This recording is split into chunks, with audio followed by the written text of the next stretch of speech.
রহমতুল্লিল আলামিনকে মেরাজে নিছেন। সুবহানাল্লাহ বলেন। ওই নবীর উম্মত হলাম আমরা। এর জন্য কিয়ামত পর্যন্ত যদি আমরা সিজদায় পড়ে এই শুকরিয়া আদায় করি যে শ্রেষ্ঠ নবীর উম্মত হিসেবে আল্লাহ রাব্বুল আলামিন নির্বাচিত করেছেন, ওই নবীর উম্মত হতে পেরেছি, তো কিয়ামত পর্যন্ত সিজদায় পড়ে শুকরিয়া আদায় করলে কি হবে না? শেষ হবে না। কেন সংগঠিত করলেন এই মেরাজ? কেন সংগঠিত করলেন? বিভিন্ন কারণ আছে। কারণ যখন বিশ্বনবী রহমতুল্লাহ আলামিনের জন্ম হয়, মা আমিনা বলেন, আমার সন্তান মুহাম্মদ জন্মের পরে কিছু সময়ের জন্য আমার কোলে থেকে আমার সন্তান নাই, অদৃশ্য হয়ে গেল। কিছুক্ষণ পরে আবার আমার কোলের মধ্যে এনে দেওয়া হলো। জিজ্ঞাসা করা হলো, জিবরাইল আলাইহিস সালাম নিয়ে গেছেন বিশ্ববাসীকে দেখানোর জন্য। আল্লাহ রাব্বুল আলামিন নির্দেশ দিয়েছেন, যাও, এই জিবরাইল যাও, তাড়াতাড়ি যাও, আমার বিশ্বনবী, আমার হাবিব আমি কিভাবে সৃষ্টি করেছি, কিভাবে বানাইছি, ওইটা দেখা বিশ্ববাসীকে তুমি কি দেখাইয়া দাও। সুবহানাল্লাহ। তো জন্মের পরে যেহেতু বিশ্ববাসীকে দেখাইলেন যে আমাদের নবী কেমন, সুবহানাল্লাহ, আমাদের নবী কেমন, আল্লাহর হাবিব কেমন, কিন্তু নবী তো বিশ্ববাসীকে দেখান নাই। তখন আল্লাহ রাব্বুল আলামিন তখন বিশ্ববাসী দেখছে নবীকে, হাবিবকে, কিন্তু নবী তো দেখেন নাই।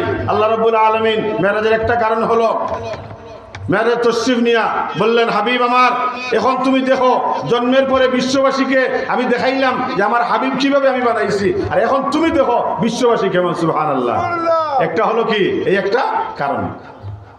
আল্লামা জামি রহমতুল্লাহ আলাইহি বলেন, ইয়া সাহিবাল জামাল ওয়া ইয়া সাইয়্যিদাল বাশার, ইয়া সাহিবাল জামাল ওয়া ইয়া সাইয়্যিদাল বাশার, মিন ওয়াজহিকাল মুনীরি লাকাদ নাওয়ারাল কমর, লা ইউমকিনু সানাউ কামা কানা হাক্কুহু বা'দা খুদা বুজুর্গ তুহি কিসসা মুখতাসার।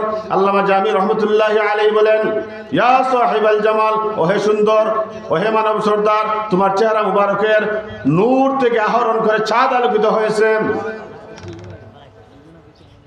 লা ইউমকিনু সানাউ কামা কানা হাক্কুহু। আল্লাহ নবী রহমতুল্লিল আলামিনের আলোচনা করে, বৈশিষ্ট্য আলোচনা করে, গুণগান আলোচনা করে শেষ হবে না।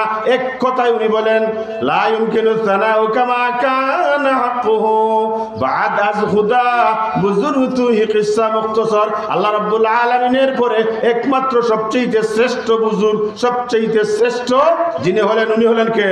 সৈয়দুল মুরসালিন রহমতুল্লিল আলামিন। সুবহানাল্লাহ। উনাকে যদি আরশে আজিমে না নেওয়া হয়, মুসা আলাইহিস সালামকে তুর পর্বতে নেওয়া হয়েছে। আল্লাহ রাব্বুল আলামিন কথাবার্তা বলেছেন, গুফতে মুসা বা খুদা ও কোহে তুর, গুফতে মুসা বা খুদা ও কোহে তুর, গুফতে মুহাম্মদ বা খুদা ও আরশে নূর। সুবহানাল্লাহ বলেন। সুবহানাল্লাহ। মুসা কলিমুল্লাহ, মুসা আলাইহিস সালামকে তুর পর্বতে নিয়ে আল্লাহ রাব্বুল আলামিন কি করেছেন?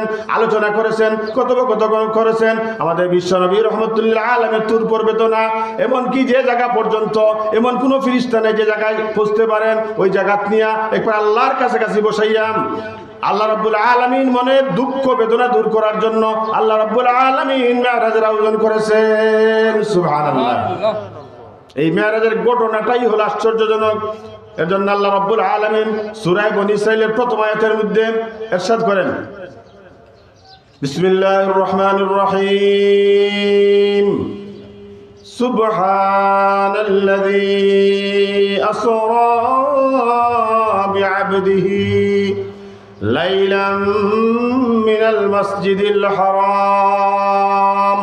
পবিত্র সত্তা তিনি, যিনি তার প্রিয় বান্দাকে মসজিদে হারাম থেকে বাইতুল মুকদ্দাস পর্যন্ত, যেটার দূরত্ব হলো 1 মাইল, 1 মাসের রাস্তা।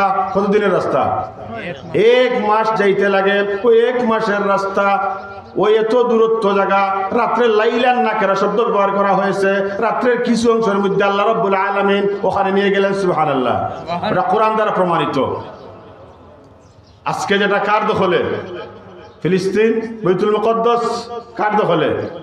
ইহুদিদের দখলে, জালিমদের দখলে।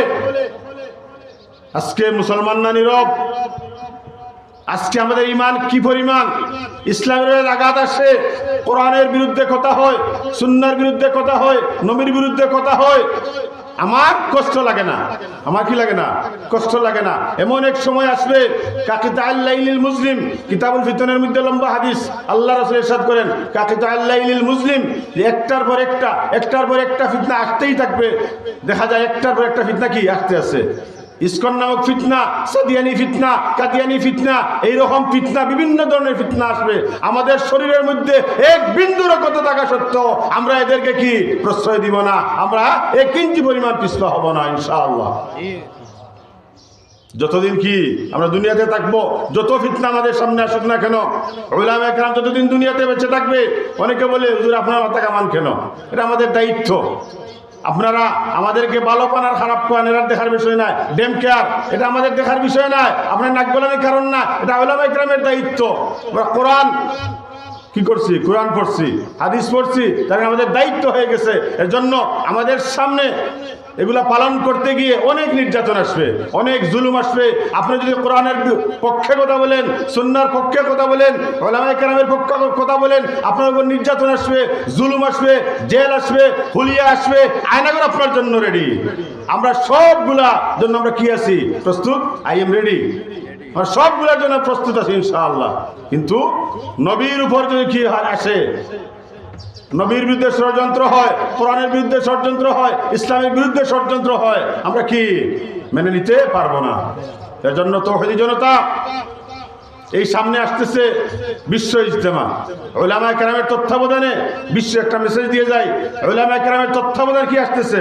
বিশ্ব ইজতেমা আসতেছে 31 জানুয়ারি এবং 1 এবং 2 ফেব্রুয়ারি। সকলের দাওয়াত ইনশাআল্লাহ। এই বাংলার জমিনে সাদিয়ানীদের কোনো ইজতেমা করে দেওয়া হবে না, হবে না, হবে না ইনশাআল্লাহ।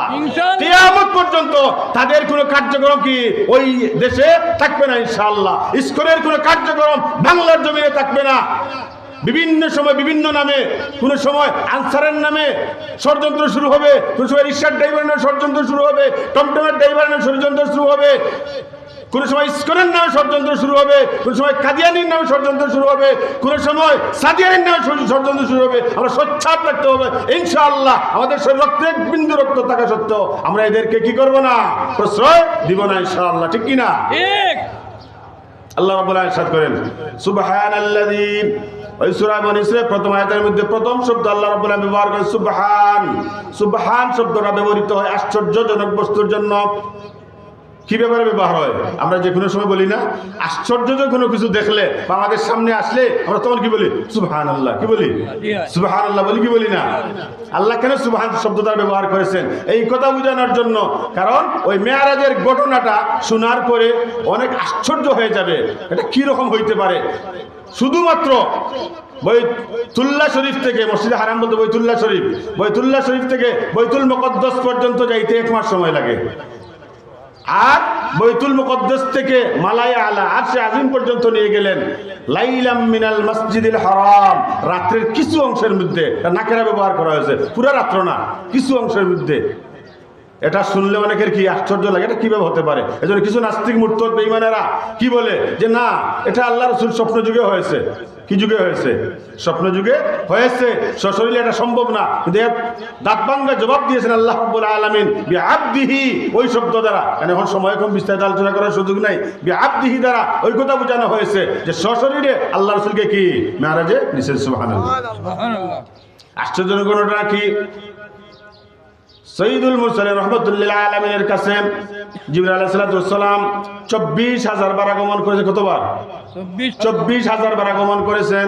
কিন্তু ওই রাত্রে উম্মে হানির ঘরে শায়িত ছিলেন। এক রাতের মধ্যে পাওয়া যায়, আরেক রাতের মধ্যে পাওয়া যায় হাতিমে কাবা, কাবার এক পারে পাশে, এটাও কাবার অংশ। বাইতুল্লাহ শরীফের একটা অংশ হাতিমে কাবার মধ্যে শায়িত ছিলেন, উম্মে হানির ঘরের মধ্যে ছিলেন শায়িত। উনার আপন চাচাতো বোন আবু তালিবের মেয়ে জিবরাইল আলাইহিস সালাম ওই দিন 7 ফাঁক করে প্রবেশ করেছেন। সুবহানাল্লাহ। এদিনের ঘটনাটাই আশ্চর্যজনক। অন্যদিন স্বাভাবিকভাবে জিবরাইল আলাইহিস সালাম আগমন করেছেন। আর ওই দিন কি করছেন?